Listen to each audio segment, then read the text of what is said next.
I woke up this morning and I found out that a friend of mine had been diagnosed with stage 4 cancer and she passed away. She fought hard, but she unfortunately did not win the battle. And I hadn't seen her for a long time, but she was a professional snowboarder. She used to be one of my athletes when I worked for a snowboard brand. And it was a good reminder to me that life is short and things can change at any moment. And it's your duty to go for your dreams and to pursue what you want in life because you just don't have a second chance.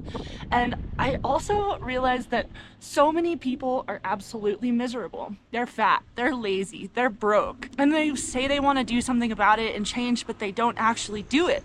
I'm over here going through an identity shift, right? I'm leaving behind corporate sales leader low. I'm moving into entrepreneur, and I'm really dedicating my life to a purpose that means something to me, and that's protecting our wild spaces and our natural places. And I'm doing that through art and apparel and action and inspiration, and part of that is making content.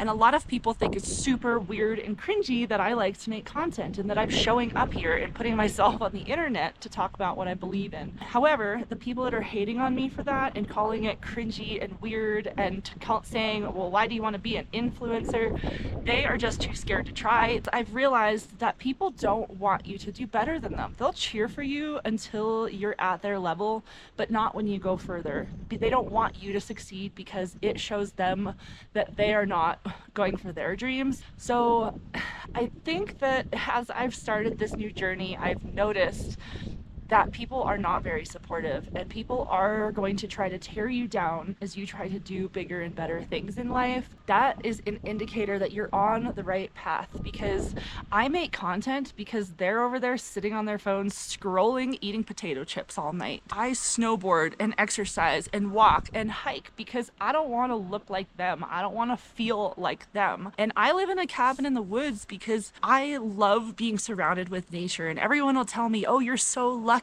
it must be nice. It is nice, and yes, I am lucky.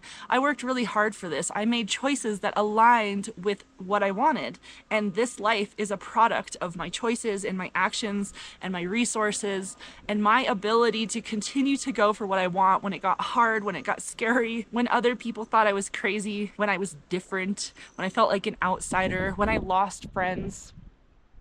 So this is a good reminder that if you want to do something different, and you want to have something different, you have to be different. You have to be okay with being different, whether that's being an outsider or feeling like people hate you or feeling like people don't understand you. That's part of the process, because most people want to fit into this comfy little box and stay there forever, where no one's going to judge them and no one's going to see them, and they're going to go work their 9 to 5 and get their paycheck and sit on their phone and scroll all night, living for the weekends. And I want so much more. I have huge dreams, and the only way that I'm going to get there is if I accept that I'm different and do things that are different. So if, like me, you want to be exceptional and do next level things, you have to be okay with being the exception. That's going for it despite what other people think, and knowing that the hate and the discomfort is part of the process,